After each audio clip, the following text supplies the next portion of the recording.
Hello and welcome to another episode of the Opportunity Podcast. I'm your host, Greg Elfring, the head of marketing over here at Empire Flippers. And today I am talking to Oliver Palmer. He is one of the co-founders and general partners of DQ Ventures.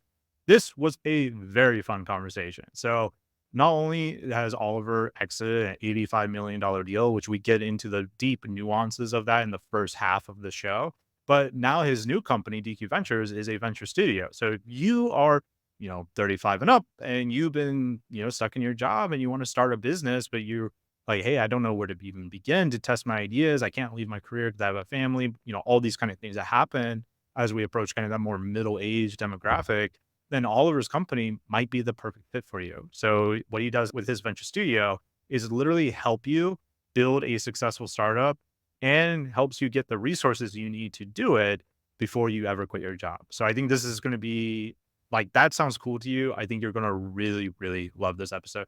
I certainly enjoyed it. Make sure you double check all the links in the show notes where you can go and connect with Oliver. That being said, I'll stop talking now and I'll see you on the other side.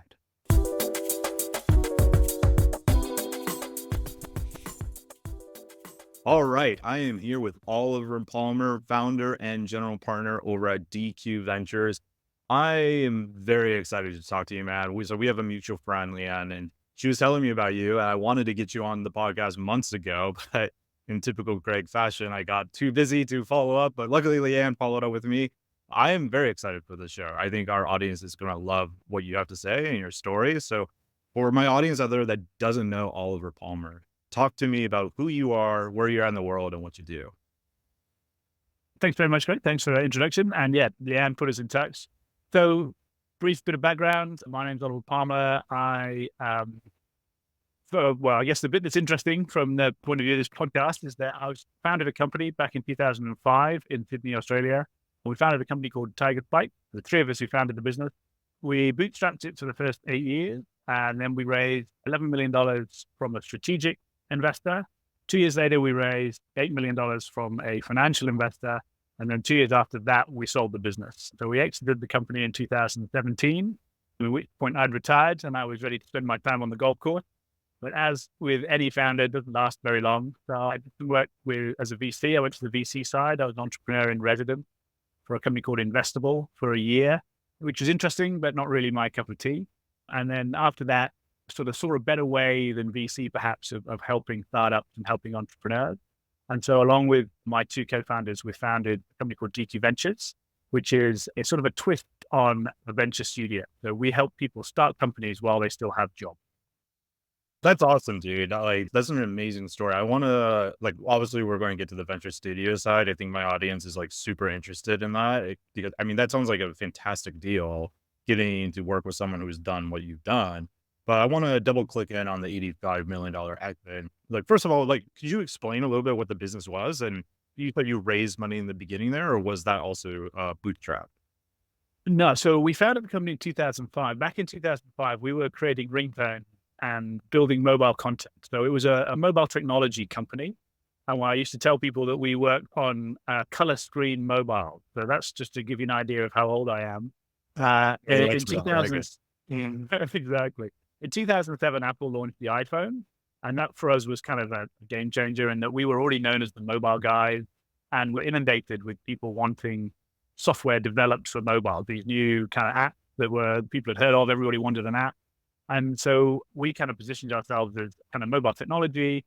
2007, 2008, we were still bootstrapping the business and we were hiring engineers quickly as we could in this kind of new technology world of kind of small screen sizes and all that sort of thing, focusing on UI, UX and creating experiences on mobile devices. In 2010, Apple launched the iPad. And again, our business kind of took another jump because everybody needed an iPad app, just like they needed an iPhone app. And it was a different use case, sit back versus sort of lean forward. So that kind of hardware technology revolution, we were the kind of the software guys building applications in that space. So yeah, we bootstrapped from 2005 till 2011. And then in 2011, we sort of realized that if we were going to kind of keep up with everybody else, we needed to raise a bit of capital and expand kind of what we were able to do. So 2011, we kind of did a bit of a roadshow around the world. We spoke to 120 different companies. We had a number of different offers and we ended up raising 11 million US. to help us just basically expand. And it was when mobile was hot, everybody was excited about it. It was what AI is today, I guess. You had mobile in your company name, and that was all good. But yeah, so that was the start. Bootstrapping was interesting, but it definitely kind of held us back to a degree. And we saw companies predominantly based out of the US who raised large sums of money and were able to kind of expand really quickly. And we kind of knew that if we weren't able to do that, we were going to get left behind just purely from a sort of cash flow constraint perspective. So yeah, that was the sort of 8 years of bootstrapping, and then kind of the realization that we were in a good space. We had about sort of 70 or 80 people at the time. We're turning over 20 or 30 million bucks. So we raised 10 mil, raised 11 million. And that gave us the cash flow to allow us to kind of make that next step change and grow that much more rapidly. That's an amazing story. It's bringing back like nostalgic memories for me because I just started internet marketing like in 2008. And I Yeah. remember I was still on an oil rig up in Alaska, but when on my off time, I would work with this little marketing agency, and she just saw like template, like Wix like websites for like 5 grand to work with businesses. And I would sell the Awesome. mobile app version of that because everyone thought you needed like an iPhone app for your like plumbing Exactly. site. That was like a whole craze for a while. That's exactly it. It was crazy. I mean, remember some of the apps we were building, and I mean, the company evolved after a while. When the novelty wore off, as I'm sure you would, you would. Then for the sales of that service went down significantly. Oh yeah, we sort of saw the writing on the wall quite quickly. And then it became digital transformation. So we recognized that there was a real use case for these kind of devices in the workplace, whether it was an iPad, a tablet device, or a mobile, kind of being able to do work on them effectively without using sort of clunky, old, sort of archaic systems. We sort of saw that digital transformation piece. And that was where kind of we raised the second round in 2013 from a financial investor, because again, it was really about not quite pivoting. It was more just sort of repositioning ourselves as kind of your go-to for digital transformation in a world where information had to be on multiple devices. It couldn't just be on your desktop computer and then your phone had a few apps on it. You needed to be able to see it across everything. So we were doing kind of a lot of back end stuff, Standard Chartered Bank, kind of back end work where it was being used on kind of employee devices. And so that was kind of the second raise was really about how we could double down on that and get into larger corporates where, we needed that level of trust. We needed that level of sophistication to be able to deliver enterprise level software rather than just knockabout apps that kind of might have worked for sort of general public. It was now kind of high levels The of thing I was security. selling. Can't do it. But yeah, high level security, high levels of kind of integration. And so actually just leading on to that, that was where a couple of years later, we were approached by one of the big four management consultancies, and they looked to purchase the business. And so it was interesting in the time we were kind of thinking about whether we were going to sell or not. We weren't old enough to think that it was time to leave, but we kind of saw that we were losing out to the big boys. Everybody, mobile and digital transformation wasn't kind of new anymore. There were much bigger players coming in, large outsourcing companies out of India, the Infosys and Persistent Systems. All these companies were kind of coming in, either undercutting or, they had access to more resources than we did. And it just looked like it was the right time to kind of do something. So we went down this whole process with Accenture at the time, and we came very, very close to them purchasing all of Tiger Spike. And we were pretty much all got our jobs lined up and knew what we were doing. And then with 3 days to go, unfortunately, the sale fell through. And as we discussed just before, until the ink dried or the money's in the bank. In M&A, the deal dies 3 times before it gets done. Yeah. Exactly right. But we were pretty lucky at the time. We were working with an M&A advisor out of San Francisco. And he said, it was an opportunistic sale. It wasn't like you were kind of running, looking for it. He said, you just need to put your head down and just, kind of meet all the targets you said you were going to meet and kind of do everything you said you were going to do. And then in 12 months time, we'll kind of reassess and look where the market's at. And with any luck, you won't have missed anything. And that was probably the best advice we ever could have got, because we sort of picked ourselves up. We knew in our minds, in our head now, that the right thing to do was to exit the company. It wasn't like we were going to be running this for the next 30 years. It was time to sort of hand it over. And we also had a very clear idea of what we wanted to get out of the deal eventually we were going to do. So one of the things that we kind of were quite clear on is that we didn't want any sort of earnout. We didn't want to be sort of managing the business through a process within another organization. We were the kind of the startup guys, and we'd founded a business and it was running independently of ours. So we did. We put our heads down for a year. We didn't quite meet all the targets we told essentially we were going to meet. Don't worry, it's always going to go up. Don't look at the actual great Yeah, That's fine. Don't worry about that. and it would have resulted in quite a different number had we actually done that deal. So when the next opportunity came around, we're still in a really strong position. There were a bunch of companies that were interested in us. A company called Concentrix, which is part of the Thinex Corporation in the US, was super keen to kind of access the markets that we had and the geographical presence that we had. We were across 8 countries around the world. We had about 400 staff at the time. So we were kind of a nice kind of fit with what they had. They were obviously much, much larger than we were, but we had some good players in the space. But we were much clearer on what we wanted. We were like, right, the 4 founders are leaving on day one. There was 3 founders and one guy had been with us a very long time. We were leaving on the day the deal was signed because you didn't want us hanging around. You could get much better people to kind of integrate the business into what you wanted it to do. And we kind of knew what kind of the quantum was and what it was worth. So we were able to sort of put that deal together quite quickly. And the deal was done inside 3 months. So from sort of deciding we were going to sell to kind of meeting the kind of interested parties that we knew would kind of fit to kind of doing a deal was done very, very quickly.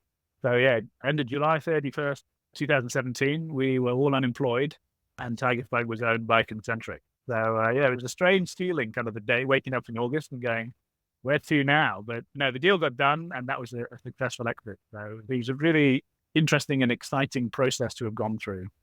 You said a lot of pretty wise things, I think, for my audience. Like, one, you found a strategic partner and got a representation. I'm assuming it was one of your first businesses you've ever sold. And like, so I Yep. sometimes come across sellers who are like, there's just no way I'm going to pay that commission. And I have a buddy of mine, he sold, a side hustle level business. Probably, I think he sold it for like 300K or something, or no, a little bit underneath 300K. And he told me he just didn't want to pay our commission, right? And I was like, dude, like, if you had paid our commission, you would have walked away with more money. I got you for a crazy good deal.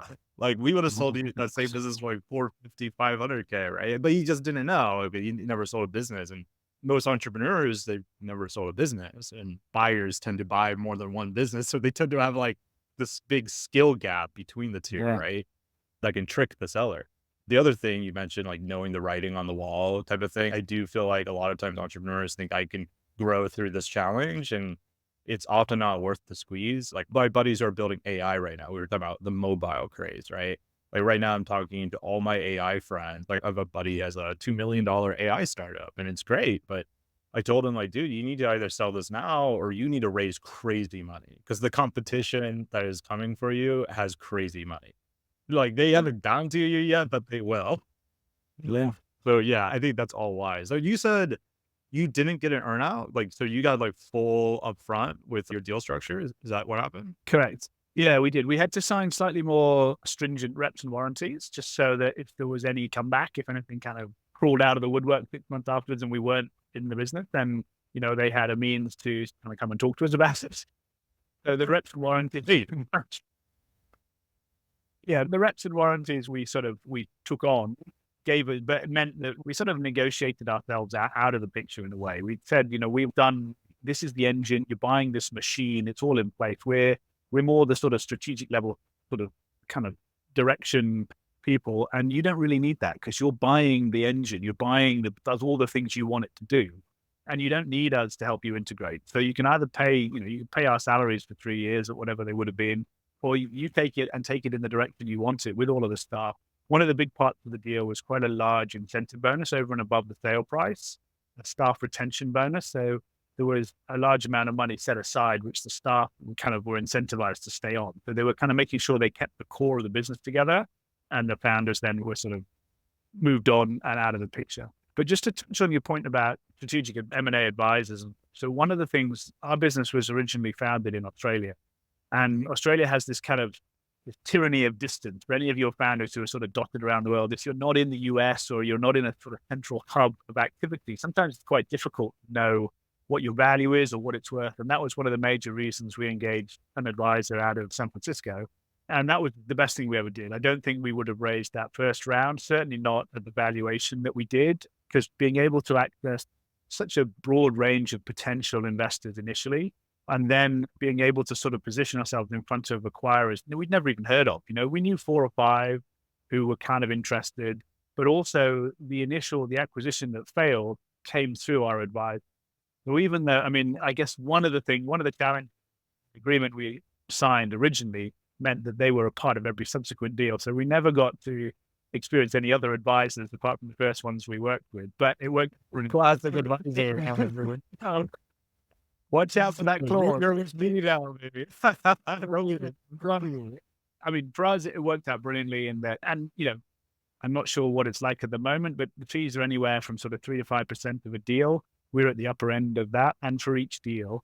But exactly like you alluded to, we wouldn't have got anywhere near the sale price, and it was worth the $3 or $4 million kind of over the course of the 3 transactions.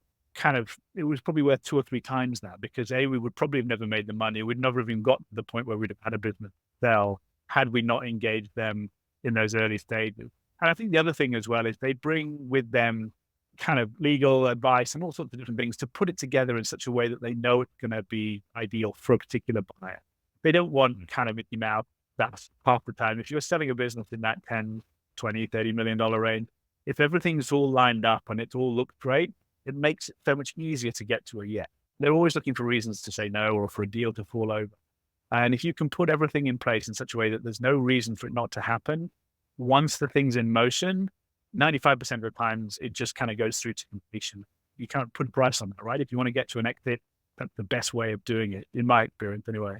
Oh, I 100% agree with you. And like what you just said there is also advice I give to my sellers all the time, which is be open about the failures of your company, because the buyer's going to figure that out anyway. So you should have an answer to that, right?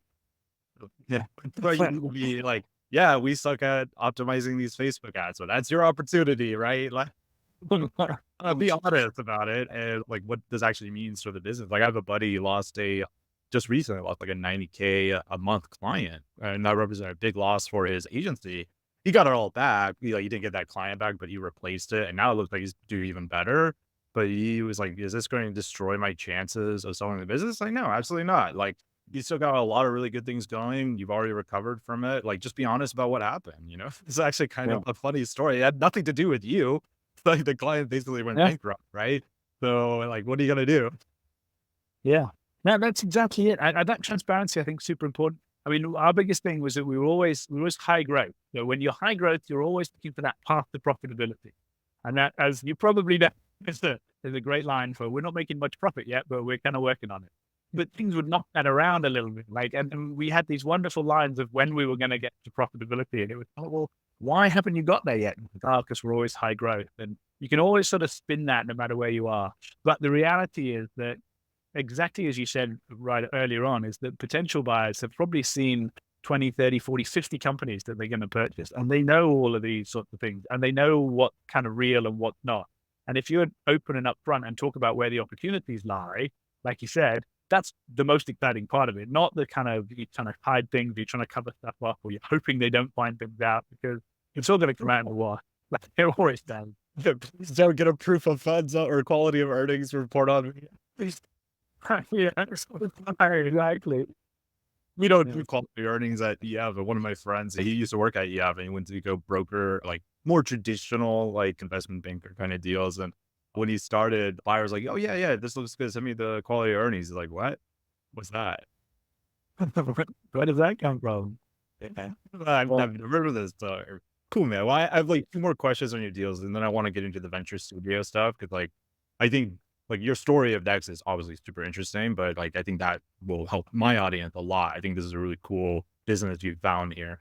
So the first question, or the first of the 2 questions in your deal, was there anything that took you surprised by selling your business that you didn't expect going into?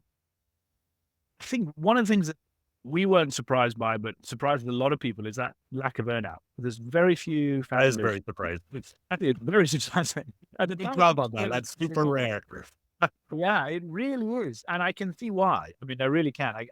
There's not many earnout. There's sort of circle of people I know who've exited their businesses and had earnout. There's relatively few where it's been wonderful and they've loved working for a big company and they've kind of gone on to bigger and better things. more often than not, people are sort of kicking their heels and they can't wait to get out. And it's Yeah. not really good for either side because they're on a pretty sort of chunky salary. They're not really doing kind of what they were doing before the. There's a kind of a misalignment of goals. They're sort of just killing time, trying to get their as much of the cash as they can and leave.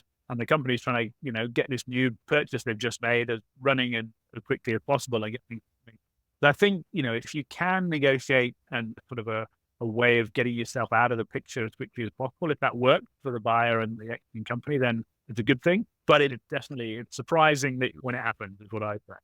So Yeah. yeah, I think that was probably a bit of a surprise for us, the fact that we kind of put that in place and it worked so well because it did work remarkably well for the purchasers as well. They were super happy. They'd got rid of, probably $1 million worth of salary over a couple of years with the four of us leaving.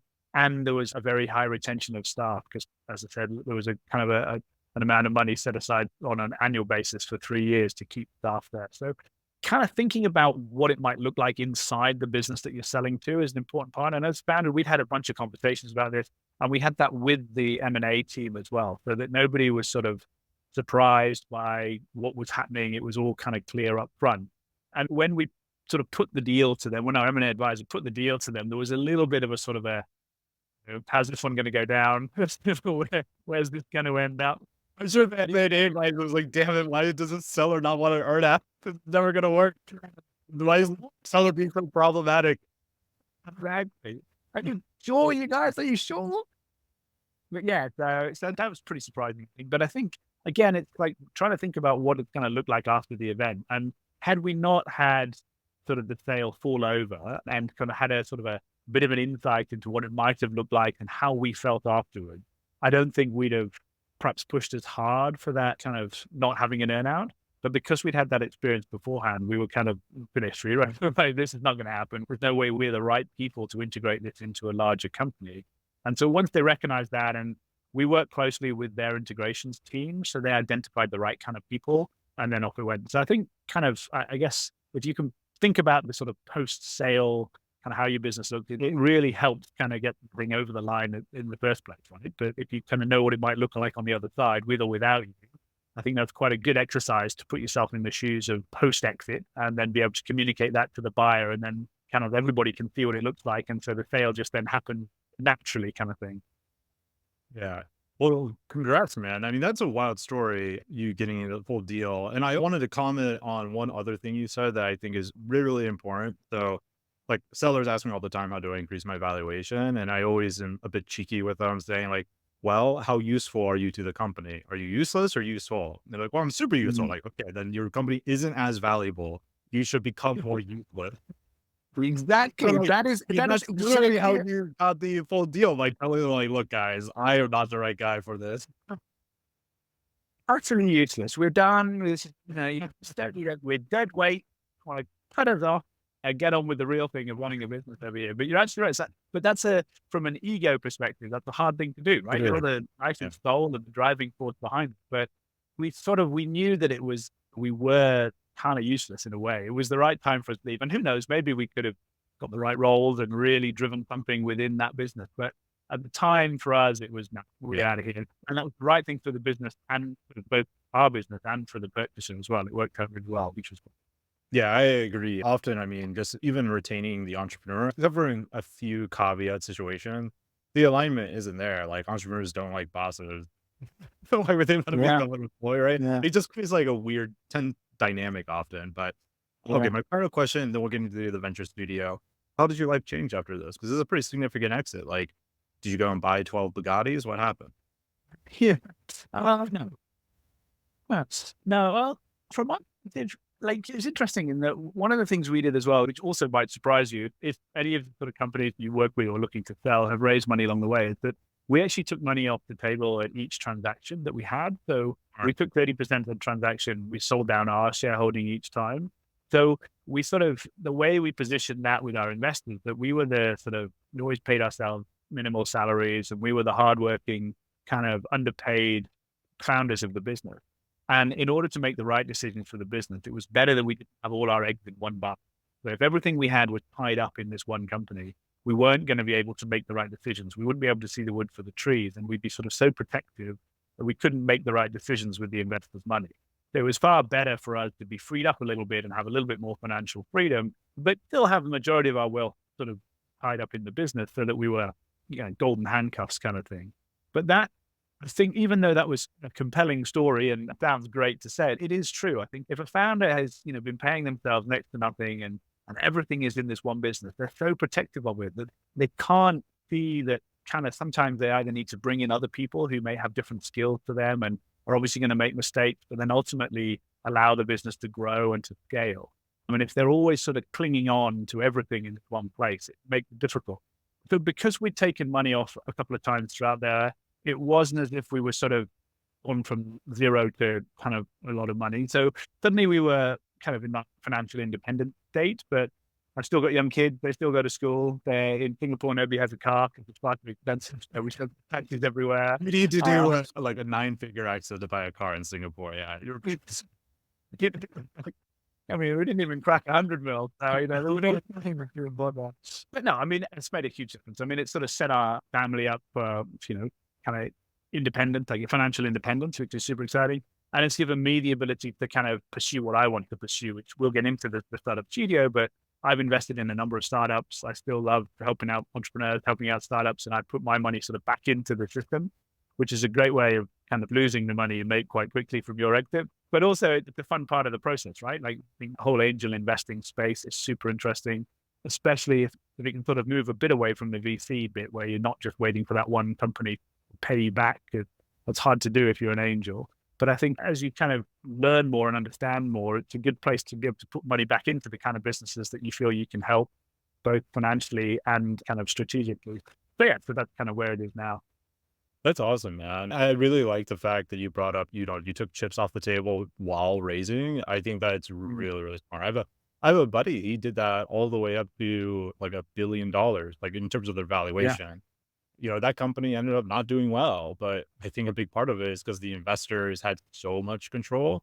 And like, if he had just like, kept the dream going, like, this is going to be my all and everything, like burn the bridges, he would have built a $1 billion company and got nothing, like at its peak, it was worth that before the investors kind of like tore down its value prop. So I think that's really, really smart. And one of the things I tell entrepreneurs is don't fall in love with your business, fall in love with your business model. Cause like, yeah, it's risky out there. You should try to mitigate that risk. Like, that's what I help you to do when you sell one of your businesses with me. Right. So I think Yeah. that was a very wise decision on your end, but I want to pivot into the venture studio stuff. So we're halfway through the podcast and we haven't gotten to the thing that I think my audience will really, really love to hear about. So talk to me about this venture studio. Talk to me about DQ Ventures. What is a debt or a venture studio? Yeah. So a venture studio is basically either a program or group of people who help start up get from A to B. I guess the most well known is Y Combinator. That's the sort of big US one everyone knows about. If you're a Y Combinator alumni, then you're automatically worth something and everybody should invest in you immediately. And then lots and lots of options. Exactly. You're in, your life is complete. And then there's a whole bunch of other ones around there. Probably Antler is one which is super early stage. So Antler is, they've raised lots of money and there's some successful startup come out of that. Again, that's for, you just apply to an Antler program. They put a whole bunch of people together and they come up with businesses out of a 3-month program. And that's great if you've got the time and the inclination to do it. And hopefully sort of a business emerges from that. And then there's a whole bunch of sort of venture studios that are sort of sector specific, where they focus on sort of fintech companies or commerce or whatever it might be. And so DQ Ventures sit very much in that same sort of space, but with a slightly different twist in that DQ Ventures is all about sort of founding a business while you still have a job. The way it came about was I worked as an entrepreneur in residence for an early stage venture capital firm called Investable out of Australia about a year after my exit.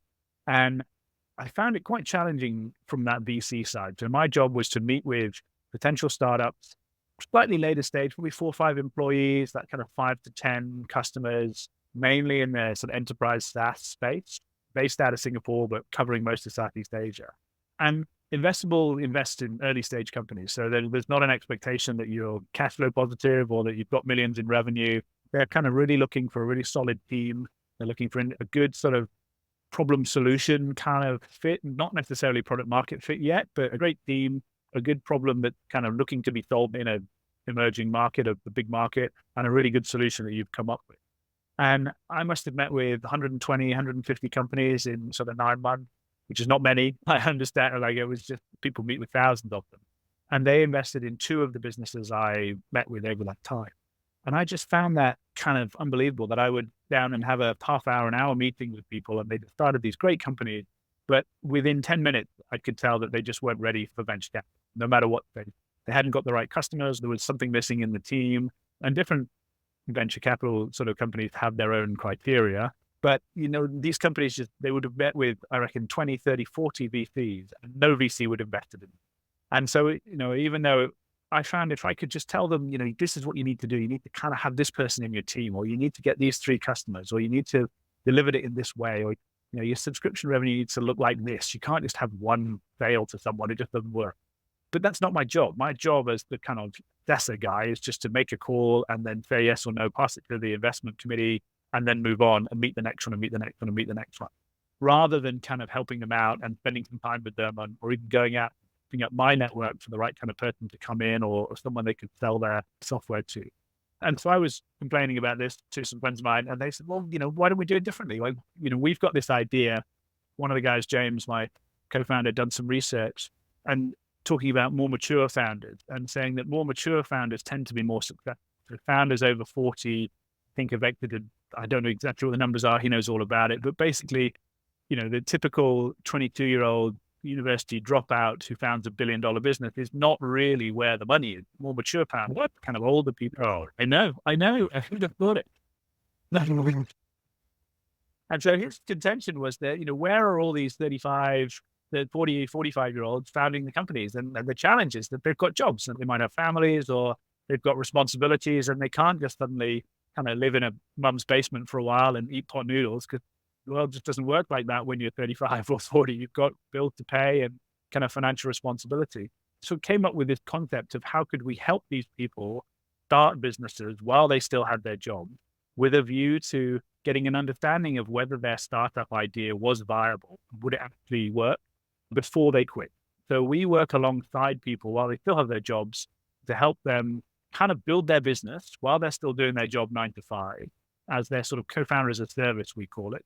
And we do a lot of the heavy lifting, whether it's kind of investigating competitor analysis and seeing what else is out there, building an MVP or building landing pages, doing early go-to-market. Leanne, as you know, is excellent at that. The services comes in, sort of helping these people understand whether their idea that they've been had in their head and they've talked to their friends, in coffee shops and spoken to their significant others about for the past 5 years, but have never actually done anything with, whether it's actually a potential business.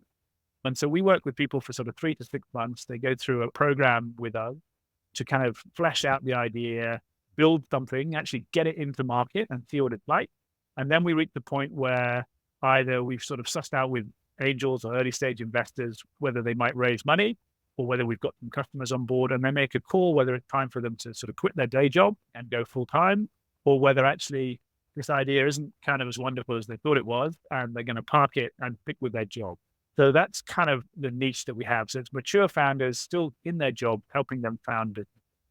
And that's the venture studio, DQ Ventures, that we founded. I love this idea, man, because to your point, yeah, like when you're a little bit older, you do have a lot of responsibility, and you might be in a job you hate and feel kind of stuck, and like you just wish there was a way out, right? Like a lot of people buy businesses on the lower end from me are kind of in that position, like not necessarily hating the job, but wanting more. Exactly right. I like a side up. Same rationale. Yeah. And I think that's spot on. I mean, I think exactly that. It's kind of what I'm 40. I've been doing this for a while. I could carry on doing this, but what else is out?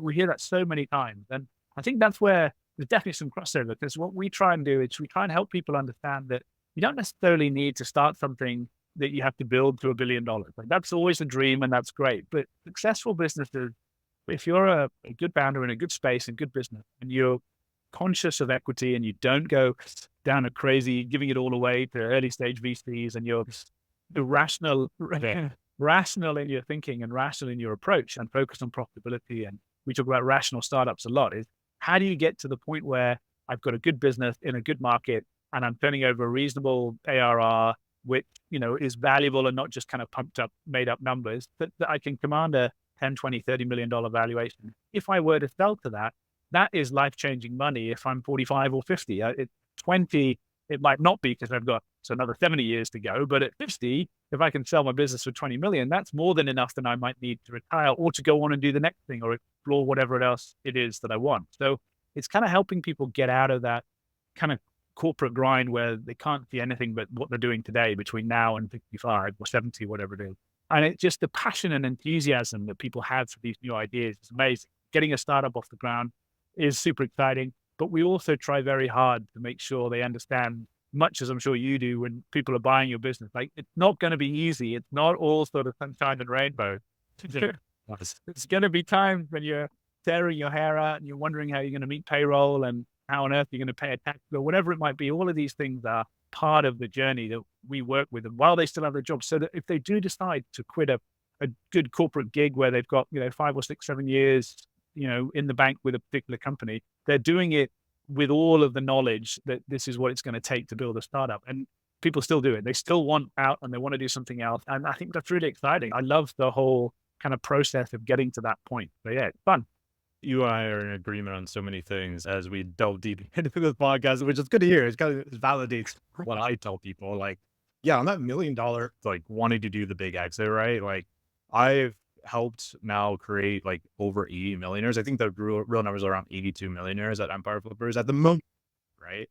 But like that doesn't tell the full story. I've actually created more because, like, for example, I have a buddy. He sold like multiple. I think he ended up selling like 15 or 20 sites with me, each one anywhere between 150 to 600K. And like he never got $1 million exit. He's one of my richer friends. So like you don't need a dollar exit, right? If you plan it right, you can do a bunch of small exits and get where you want to go too.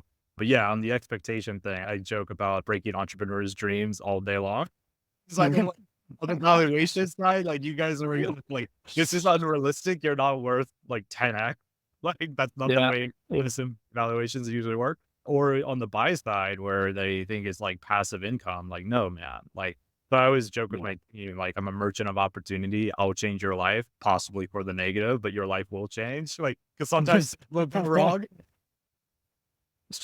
I love it. Yeah, yeah, I have an agreement with all that. So talk to me about what's the criteria here for your venture studio? Like, you mentioned you were in enterprise SaaS earlier. Like, is that what you're looking for, or is it more broad what you're looking for? It's extremely broad, but it's really where we can add value. So there's 3 of us who founded business, James, Arjun, and myself. I've sort of done the sort of business, raised capital a couple of times and then exit. So I've got that sort of singular view of going through the whole range. James has invested as an angel investor in over 90 companies. He said he's addicted to angel investing to the point where he kind of hasn't bought a house because he keeps putting the mortgage into new investment. So, and he hasn't had a huge amount of exit. So he knows what not to do when it comes to that kind of thing and what business not to do. But he's got a lot on paper, but he's looking for the kind of but he's got a really clear understanding of early stage companies and what they need to look like in order to get invested in. And then Arjun, based in Singapore, he ran businesses out of India and out of the US, which were a bit like Rocket Internet, where they would kind of copy other business models and kind of create the same thing and try and sell them quite quickly. And he also ran an accelerator out of India as well. So he's got that kind of experience of taking people through programs and how to get businesses from really early stage to kind of commercial.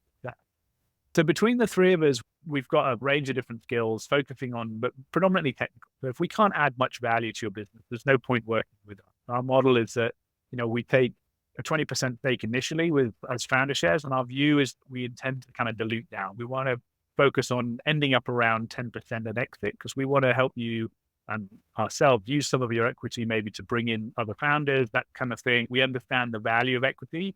And so we want to use ours to help the business grow.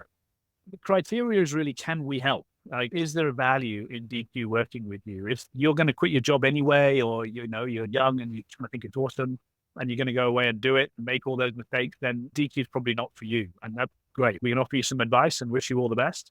But if you're kind of, want to really make sure that you're making the right move and the business that you've sort of conceptualized and dreamed about you want to know that it's got potential and you're prepared to sort of work with us and you're looking for a co-founder who's going to help you and have the skills that you need to kind of start your business, then it's kind of a match made in heaven. And that's what we look for. So yeah, predominantly sort of technical companies, whether it's SaaS, a lot of e-commerce sort of stuff.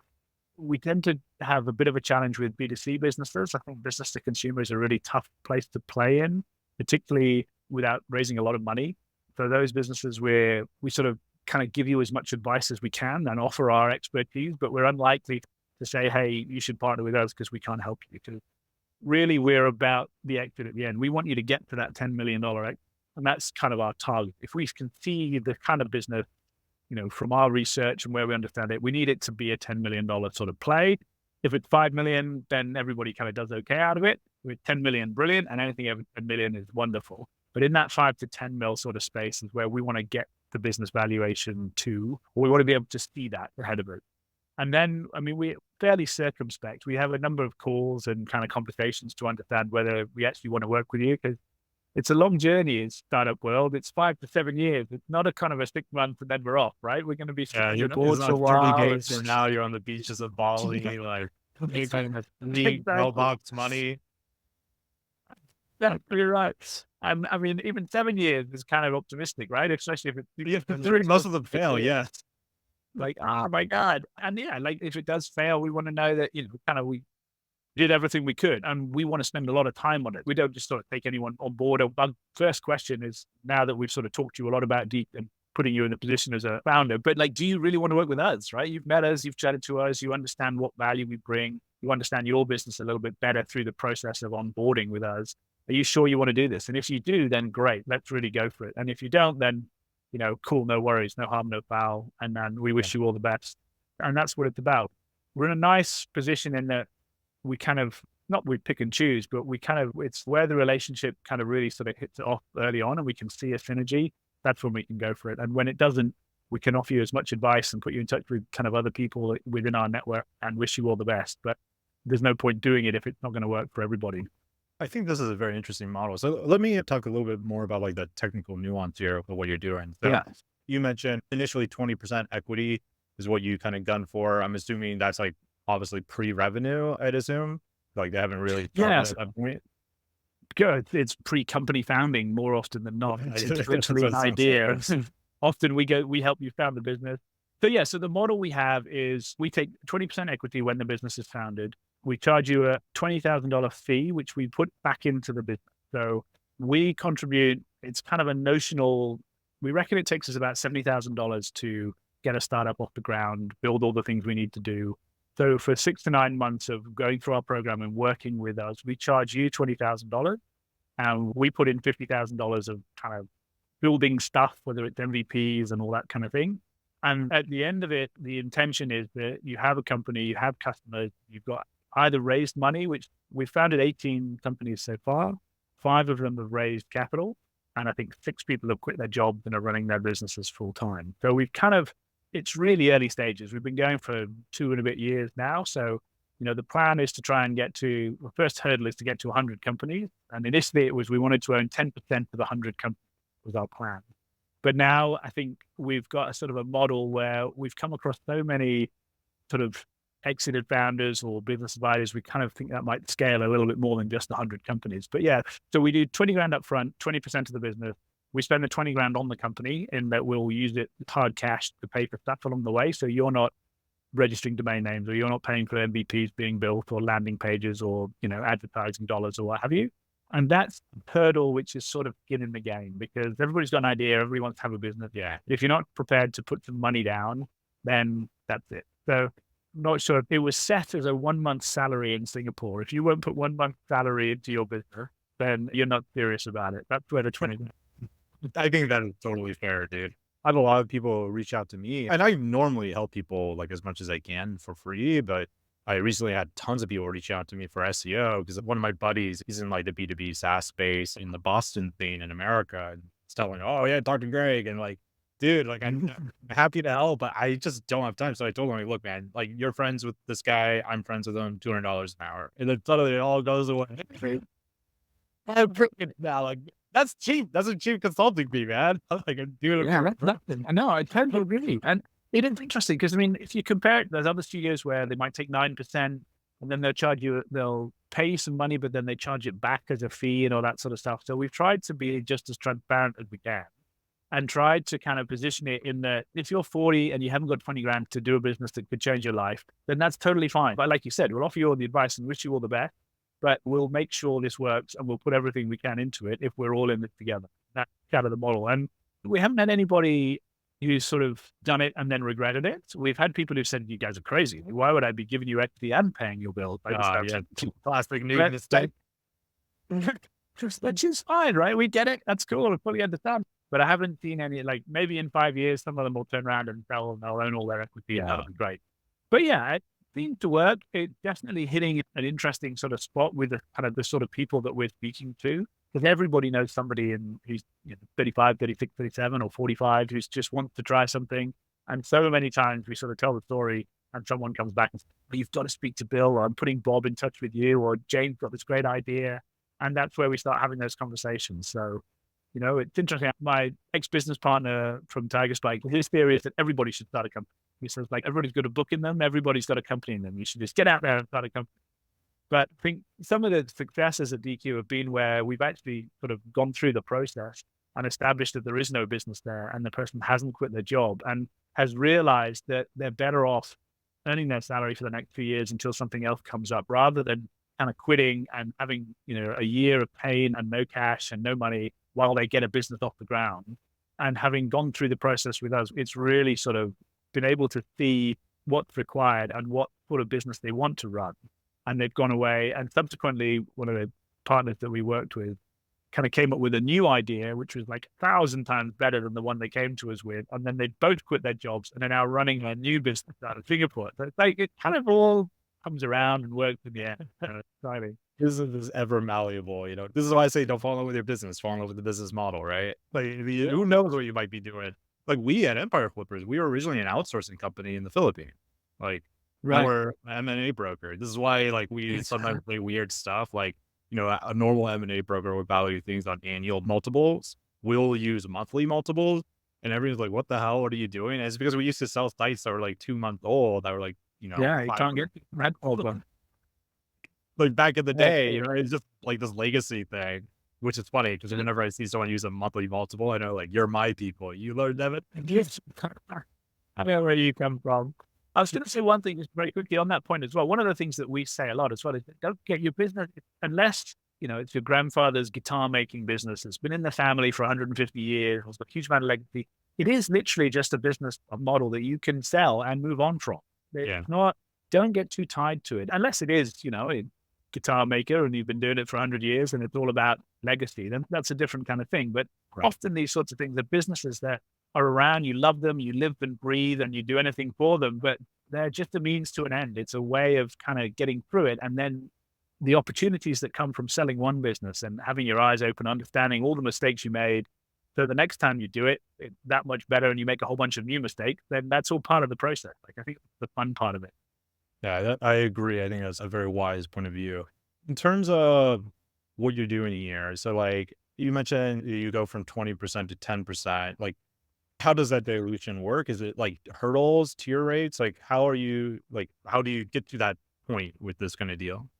Yeah, that is fairly fluid at this point. We haven't been around long enough to really establish that. But I guess we take founder equity. So there's no preference. We don't have any anti-dilution clauses. So we're in it in the same way that you're in. So that if you bring in a bunch of angel investors and they take a 20% stake, say, for $500,000 or whatever it might be, then we'll dilute by 20%.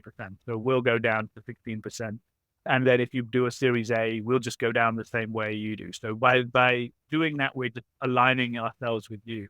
The only other thing I would say to that is that we've also, we're quite cognizant of the fact that if you're a founder in a corporate and, you work with us, co-founder as a service, and it all worked out brilliantly, after sort of, 12, 18 months, when we've sort of taken a bit more of a back seat and we're more in the advisory role and you're a solo founder, there's quite likely going to be a skill set where you want to bring in a founder, an early stage kind of, maybe not technical, but whatever, someone is going to come in who's going to really kind of complement your skills. And our intention is that, you wouldn't give up all of your equity for that founder. We would give up some of our equity as well in order to bring the right person into the business. So there's a bit of, and because we kind of feel that we're able to sort of see the bigger picture a little bit because we've seen a number of companies, if we can encourage you to bring that person in by giving up a bit of our equity and you give up a bit of your equity and that person has a 10 or 15% stake in the company, it's going to be successful all around. Whereas so many founders are so protective of their equity and they cling on to it to the detriment of the business ultimately. So we wanted to have that flexibility to be able to kind of give a bit away or, dilute down a little bit just to help you understand processes, a little bit of pain for everybody in order to kind of achieve that success further down the track. That makes total sense. Yeah, in terms of entrepreneurs being protective equity, like for one, I get it. That's the most expensive thing in your business, technically, especially if you're successful. But like, I know a guy who sold his business like 5 times over a period of 9 years. Wow. And by the end of it, like he owned almost no equity compared to anyone else. And that last exit was the most amount of money he got paid. So he kept selling it to private Mm. equity and rolling it over and over and over again. That's how he was able to do this. And yeah, the last exit, even though he had like the least amount of control and the least amount of equity ever since he started that, he got the biggest possible payday. Like, what do Yeah. you want? Yeah.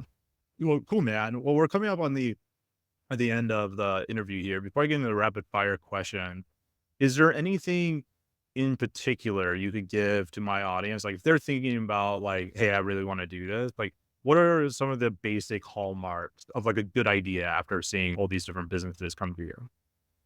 Yeah, I mean, I think doing something that's in your sphere of experience is super important, right? If you want to be a good founder, you've got to have a great understanding of the market that you're in. We had a guy come to us, he was, working for a big business in Singapore, super exciting. Early stages, we loved to meet him, and he wanted to import sort of Japanese motorcycle parts in Singapore. And he had no experience in the business. He just heard somebody say that you couldn't get Japanese motorcycle parts in Singapore. And within 2 minutes on Google, we found like 8 companies who were already importing them in, and we were like, dude, like, what are you talking about? This is crazy. So I think the brief advice is, if you've been working in a company for 10 years or in a particular kind of industry or a particular space for 10 or 12 years, nobody knows it better than you, and you understand it, and you can see the problems and you can see the opportunity. And the key is to kind of leverage that experience, to sort of step back a little bit and see, okay, where could I do something that would kind of make a significant difference to the companies that I work with, to the people that I speak with every day? Those are the kind of people I think who have the best ideas, because often it's really hard to get you just in that grind and you're doing the same thing all the time. But if you're able to sort of look at it and go, okay, I know I want to start a business. I speak to these, whether it's CTOs, whether it's CMOs or whatever it might be, whatever the kind of people you interact with on a daily basis, what's their problem and what's your problem? And what could you do with technology to solve that? And then kind of explore it a little bit, like test it out, do a bit of research, and then kind of, whether it's with someone else, someone like us or someone else, kind of go away and build something. We often just build landing pages to see if people will actually sign up for something, or, we do user interviews super early on just to kind of, if you can identify 10 people who might buy your product, come up with a bunch of questions and ask them, like, why don't you do this, or what's out there? And that's the sort of thing that we help you do. And I think the people who kind of working on businesses inside their own industries and what they've been doing for the last 10 years are the best founders to kind of grow a successful business. And it's not kind of radical, amazing stuff, which is going to revolutionize things often, but it can revolutionize an industry because you start small, you solve a real problem, and from there you grow it. And for me, that's the best advice, is kind of stick to your knitting. Like, you understand the problems and the kind of the opportunities far better than anybody else. And I think also leveraging your experience. Someone who comes straight out of uni, or some 21-year-old, can't possibly understand some of the challenges that it takes in large corporates or in big law firms or accountancy firms or, logistics companies or, the back end of manufacturing, whatever it might be. Whereas if you've been doing it for 20 years or for 10 years and you know it intimately, you know where the problems are. And if you're able just to sort of spend a couple of Saturdays really thinking about where the opportunities lie, and then pick someone like us or go away and investigate it yourself, that's where the best business ideas come from. And then it's just about all the usual startup stuff, from perseverance and making sure you're solving a real problem and kind of getting that product market fit, getting out there and selling it, getting on with it. But knowing your industry and recognizing where those opportunities are, that for me is the key. Yeah, that all makes sense. I think that's very common sense. I agree with you. Like, when I was 20, I tried to start my own digital marketing agency, and I ran Facebook ads because I hated cold calling, man. I did it because I Mhm. like, what else am I going to do? I'm like 19 with like, just got done getting pimples on my face, and I hated it. So I started running Facebook ads. And I remember a form, like they went to this really crappy landing page I designed, and the video was like, if you're watching this video, that means I'm not like all the other marketers cold calling you. I actually use marketing to get you to my landing page. That's how you Yeah. work. I need to pay for it. Then I had no idea what to charge them. I had, like, no business acumen. Like, I got them on the hook. Like, how do I accept the payment? What? What now? I didn't expect to get this far. No, yeah, I agree with everything you said there. All right, well, let's move into the rapid fire round. So I'm going to ask you three questions. You give me three quick answers. Are you ready? Okay, go. All right. What are the best hidden growth opportunities right now for an entrepreneur just starting out? I'm not sure they're hidden anymore, but I think leveraging tools like there's just, it's never been easier to, the number of AI businesses you see. I think AI is no longer a business model. I think that's been done and that's gone as we discussed. But I think just being able to be open to learn new things, right? I mean, there's a bunch of stuff on LinkedIn about how to use tools instead of somebody charging you 16K for an invoice. An intern can knock it up in 2 hours. Everybody's sort of seen that story. But it's kind of being aware that the old way of doing things, it's a bit like when cloud computing came out. You didn't need to put your own servers in and run your own internet connection. Suddenly you could just kind of rent based on Rackbase or AWS or what have you. And it's kind of the same now. You can use a lot of tools to make your life as easy as possible. There's a lot of chat about how, the next $1 billion business might only have one employee. Like that whole thing is you don't need lots of employees. You don't need huge amounts of expertise. You also don't need to be an expert in everything. I know this is rapid fire, but you don't need to know everything yourself. You can leverage tools and bring in expertise and learn how to use kind of things to make your life as easy as possible, then you can run an entire company yourself. And I think not hidden, it's kind of obvious, but people don't recognize it perhaps as much as they should. There's this entrepreneur, I'm forgetting his name, but he runs 6 companies and he was on this podcast. And the podcaster was like, dude, I can barely run one company. How are you doing this? And he's like, I don't know how to do anything. I just get people who know how to do things. And by the way, when you run 6 businesses, it's a lot easier than running one. You don't have to spend all your time thinking about one. Yeah. It's not as Yeah. funny. Like, I don't know how to do anything. I just hire people that do, right? Okay, next question. Since you mentioned tools, this actually dovetails quite nicely. What tools or resources would you recommend for an entrepreneur to check out to help themselves? They're sort of changing all the time. I mean, there's so many kind of presentations, big things doing little churn out presentations for you. I mean, I think things that we do a lot of stuff with fill out where you kind of putting up forms on the web and generating kind of content from that or trying to put user interviews out there. I mean, I still think there's something to be said for, and you said you don't like cold calling, but actually getting in front of people and talking to people about your business and your product. I think that's super important. You can't just sort of record a Loom video and send it out there and hope somebody's going to understand your platform. I think you've got a platform or you've got something, try and get in and ask users what they like about it, what would they pay for it. That kind of, I think the tools are good. And I know your question was around what tools do you use. I think tools to create things are good and tools to test things and make your life easier. Or if you're selling to dentists, you can use AI to find every dentist in your local area on LinkedIn. That kind of stuff is kind of straightforward. But then you've got to go and talk to the dentist and say, would you use this in your business? You can't just kind of assume you can market to them by sending them an email or kind of putting a video up and hoping that a dentist is going to see it. I think the tools are really useful for getting a lot of things done and creating content and things. And then you've got to get out there and walk into the dentist and say, your booking system's crap because I didn't get an SMS. Would you use this? Or how much you pay for what you're using? And would you be open to trying something else? Like that kind of thing helps you understand the problem and allows you then to scale from the 10 local dentists in your area to 100 dentists across your state and then the 10,000 dentists across the US. But you've got to understand what it takes to do that first and using tools to find them all and get there and then get in front of them. And then how does it scale? So I was a sort of roundabout answer to the question, but kind of useful. No, I agree. And to be clear, though I don't like cold calling, when I was running those ads, I was also still cold calling because I believe in having Yeah, you have to. So I'm not discounting cold calling. I think that's fantastic. And I Yeah. think what you said there is so important, which is customer research. Like that motorcycle guy you brought up earlier, like he clearly did not do any research, right? Like you found it on Google, or most likely he didn't, right? Maybe Yeah, searched pretty something. much. But yeah, like cold calling to find out customer pain points, doing consumer research, or just like I think seeing what people are saying about it on Reddit, or something like that, like Yeah, something to figure out like exactly. what people are saying. All right. So my final question for you, my friend, and the hardest question here. So get ready. If you don't answer this one well, I may not publish this podcast. So no pressure. Could be all over. Okay. Could be all over. It's like you do venture capital. You spend all this time and got nothing. All right. My final question for you is what has been your funniest moment in entrepreneurship since you began? God, funniest moment. That's a good question.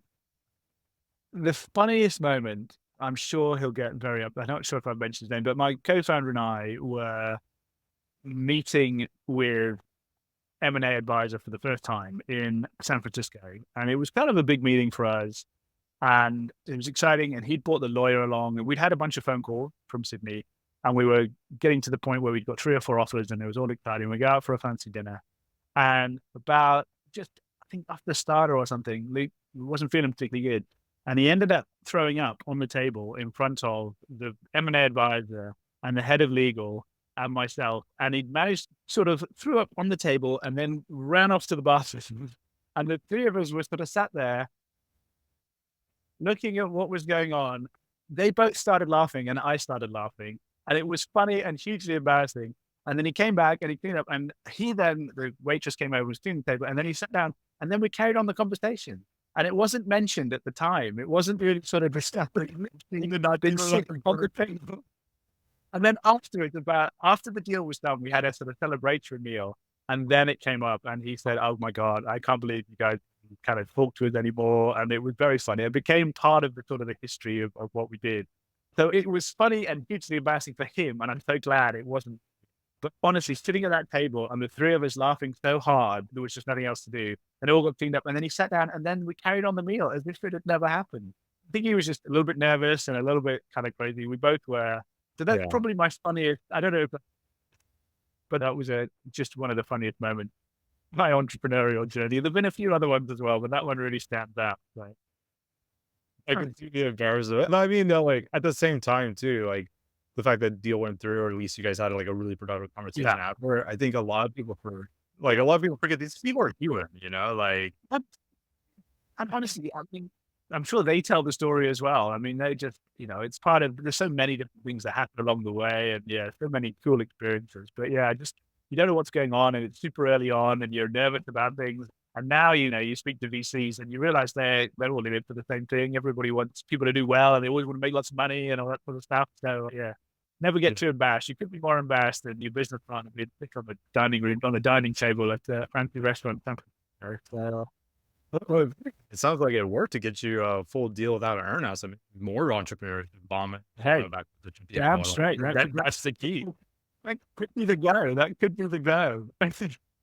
Awesome. So, Oliver, where could people go and find you? Like, if they want to pick your brain, maybe they just have a few questions, or maybe they want to explore DQ Ventures. Where should they go? Cool. Reach out to us on LinkedIn, Oliver Palmer on LinkedIn, and dqventures.com. The website's kind of got details of all we do. And follow James Green on LinkedIn as well. He's a lot more prolific than I am in sort of posting a lot of information around startup, angel investing, entrepreneurship, that kind of thing. So James Green, Oliver Palmer, I think any of the 3 of us on LinkedIn, and go and check out DQ Ventures. We'd love to offer any advice, help, whatever we can do. And if DQ Ventures fit, then come and have a chat with us. I'll put all those links in the show notes. And Oliver, this was an absolute pleasure, man. I think you brought a lot of great knowledge, especially for my audience. So thank you for coming on and sharing it. Mate, it's great to meet you. Do stay in touch as well. I'd love to, if there's opportunities to follow up or anything you want to have a chat about as well, side of the podcast and stuff. So let's stay in touch. It'd be awesome to kind of keep the dialogue going. Will do.